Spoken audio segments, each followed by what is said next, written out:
Why are you so energetic? Ava was rushed to the hospital foaming at the mouth after drinking tea my husband brought. Yet, when I contacted him, he showed neither surprise nor concern. Instead, he seemed oddly bewildered that it wasn't me who had collapsed. It was as if he had been expecting something else entirely. Later, I discovered a shocking truth that left me reeling. What was the point of our entire marriage? Confused and disbelieving, my mind was in turmoil. Tears naturally spilled, but I clenched my fists, resolving to seek revenge. I am Sophia, 58 years old. How did it come to this? I found myself constantly pondering this, exhausted in both body and mind. My husband, once so kind, had changed. David no longer showed care or gave gifts. Even when I prepared birthday presents or arranged dinner for our anniversary, he often ignored them. Over 20 years of marriage, we might have become like air to each other, in both good and bad ways.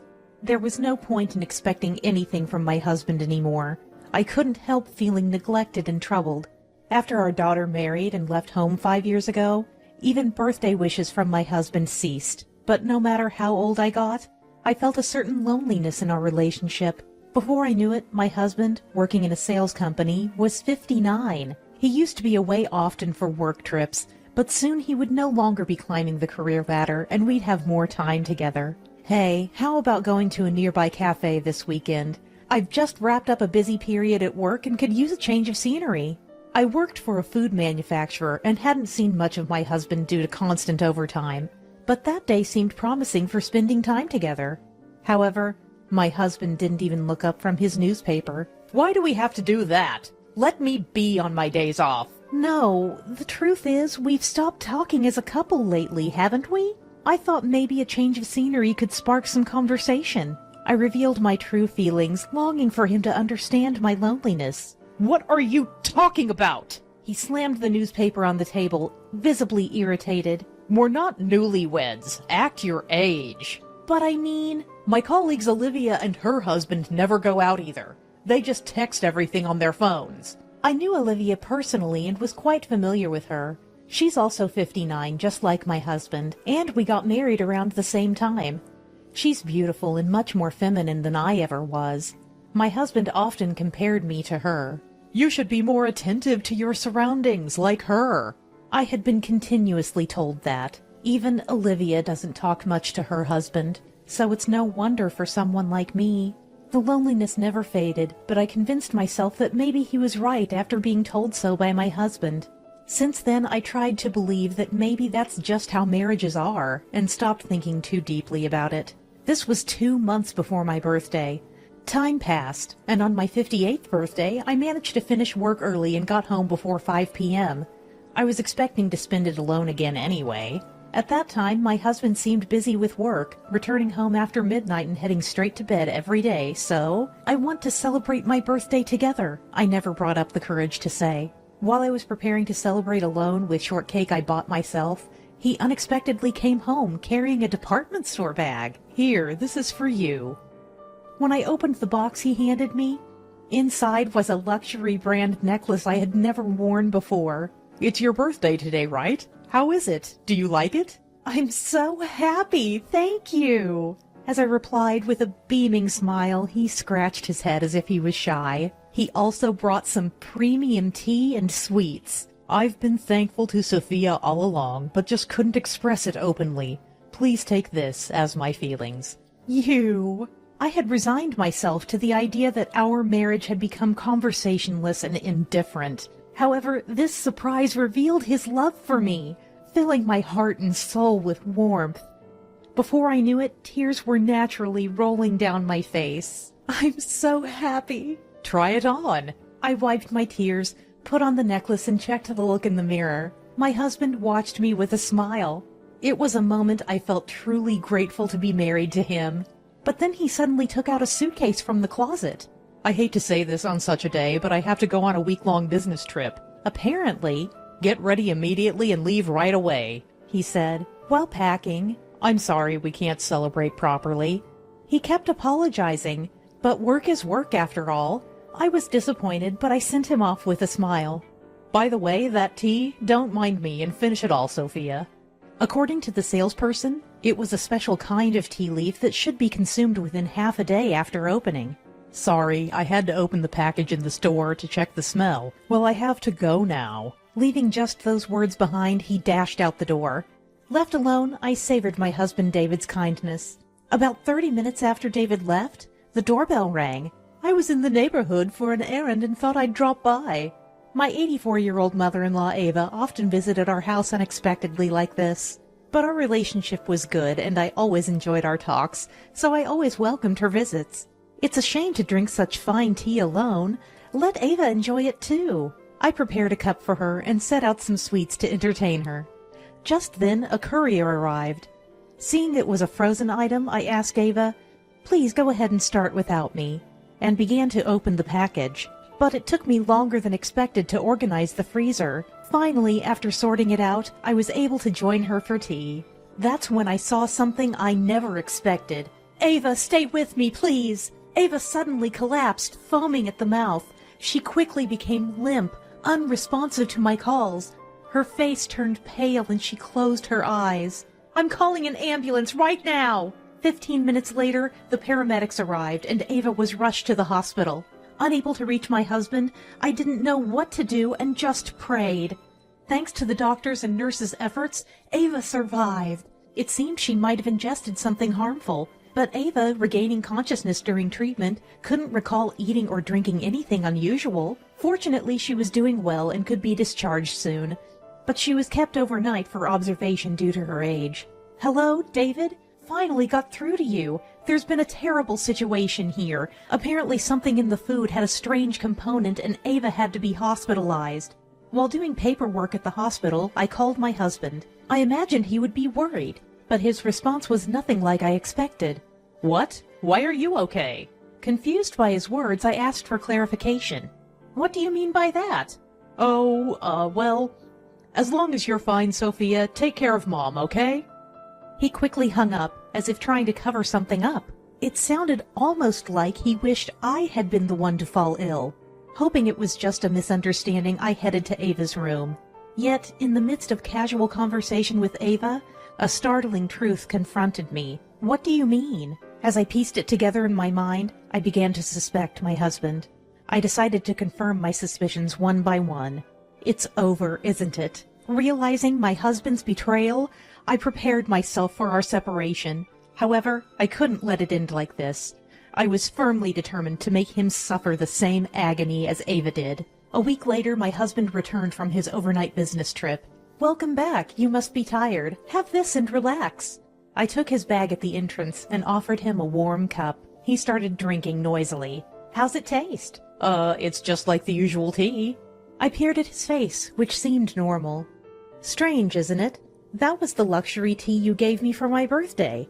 Hearing this, he violently spat the tea onto the floor. "What have you done to me?"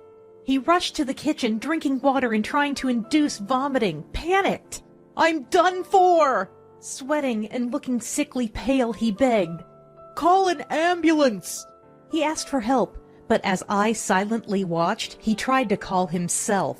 I snatched the phone from him. "What are you doing?" "Relax. It's just regular tea I bought earlier." Showing him the tea package, he collapsed on the floor. "You panicked because you knew something suspicious was in the leaves." "What are you talking about all of a sudden?" "Basically, you, David, were the one who tampered with it." As I leaned in, his eyes shifted away, clearly agitated. "I don't know anything about that." "Don't pretend you don't know. Because of that, Ava collapsed, foaming at the mouth." As I raised my voice, the door of the next room opened. "David, what are you doing?" Ava, who had been waiting in the back room, appeared unexpectedly. Her appearance made my husband even more suspicious. "Mom, it's a misunderstanding. Anyway, how can you be so sure it was the tea? Maybe something else she ate that day caused it." "I hadn't eaten or drunk anything that day." Ava had been fasting that day for a health checkup. She hadn't eaten anything and barely drank any of the tea, which the doctor said was why her symptoms were mild. "This proves you tampered with the tea." "But there's no proof I did it." Ava sighed heavily, frustrated by her son's desperate excuses. "On my way to Sophia's house, I saw you coming out of the flower shop. carrying a big bag with a brand logo. This is what I heard in her hospital room. But apparently Ava tried to talk to my husband then, but he just got into a taxi and left. He seemed strange that day, and Ava planned to tell me about it, but then she lost consciousness after drinking the tea. Ava's words made my husband even paler and more restless. I glared at him. I checked with your company. They said there was no business trip. You were on leave. At this point, realizing my husband was hiding something, I thoroughly searched his belongings. I found several women's brand items on his card statement that I didn't recall gifting, and I had printed out his computer browsing history. Look at this! There's a list of shady drug purchases and dark websites. I confronted him with the browsing history and card statements, and this store matches the card payments. By now, his face had turned white, and he was speechless, but I had more evidence. You've been obsessed with love horoscopes, haven't you? I found printed horoscope results in the trash when I searched his room. They were crumpled up, perhaps because he didn't like the outcome. But this was the final straw. Let's see, here it says compatibility reading for David and Olivia. That Olivia, right? Olivia was the woman he mentioned when he tried to convince me that my colleague and her husband never go out either. I asked the florist, and they told me you added a message card to the bouquet for your beloved Olivia. I knew the florist owner, which my husband didn't realize when he shopped there. This is how I suspected something between him and Olivia. Maybe they took time off to go on a trip together. When I checked with your company, she had taken leave at the same time as you. You went through all that? So you lied about a business trip to go on a romantic getaway. I'm appalled. I even went to her house using the address from a New Year's card. Her husband John was already suspecting her infidelity due to her heavy makeup and late returns. So Olivia's husband recently installed GPS on her phone. That's how I found your whereabouts. John had installed GPS on his wife's phone but was too scared to check it, fearing he'd confirm her infidelity. But inspired by my confrontation with betrayal, he decided to act, and we teamed up. While I was busy with work, John captured your decisive moment on camera. I scattered photos of their affair across the table. They showed the two hugging and even entering a hotel. Did you plan to kill me, collect the divorce settlement and pension, and start a second life with your lover? Shut up. Yes, that's right. My husband, resigning to his fate, began to confess their relationship. They started their affair 10 years ago, around the time he stopped giving me birthday presents. You're truly the worst. Be thankful I even put up with someone like you. Instead of apologizing, he became defensive and arrogantly sat on the sofa, crossing his legs. Suddenly, Ava smacked him on the head. I'm ashamed to have a son like you. I'm disowning you. Come on, I'm your only son. Please reconsider. I don't even want to see your face. I'm leaving everything to Sophia.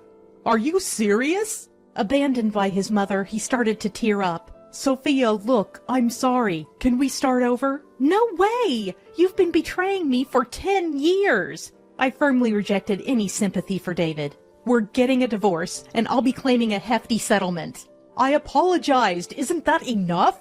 As if it's that easy. Plus, her husband said he's going to storm into your office. What? My husband turned silent, breaking into a sweat. Hey, if you do that, I'll have trouble at work and won't get my full pension. Call him off, please. I shook my head silently. He looked utterly defeated. I decided to push him further. You know, I had an online tarot reading for David, and it said, life's biggest crisis. It's quite accurate. Maybe I should try it too. I'm sorry. Please forgive me. Finally, he deeply apologized, repeatedly bowing his head. I almost got killed by you. I'm apologizing for that. I'll consult a lawyer for this matter, including filing a police report. Be prepared. This can't be happening. Realizing his pleas were futile, he broke down crying, a mess of tears and snot. Ava and I looked down on him coldly. Later, my divorce from David was finalized. I dropped the police report out of consideration for Ava. I received $30,000 in divorce settlement from my ex-husband and $10,000 from Olivia. John, as he promised, confronted their workplace, leading to the spread of the affair. Unable to bear it, David and Olivia resigned. They haven't found new jobs yet and are facing a divorce settlement from John. Their relationship deteriorated, leading to a breakup, and they're now living lonely lives. Meanwhile, I was offered an employment extension, securing my future employment. The birth of my grandchild and their visits on the weekends are now my greatest joy.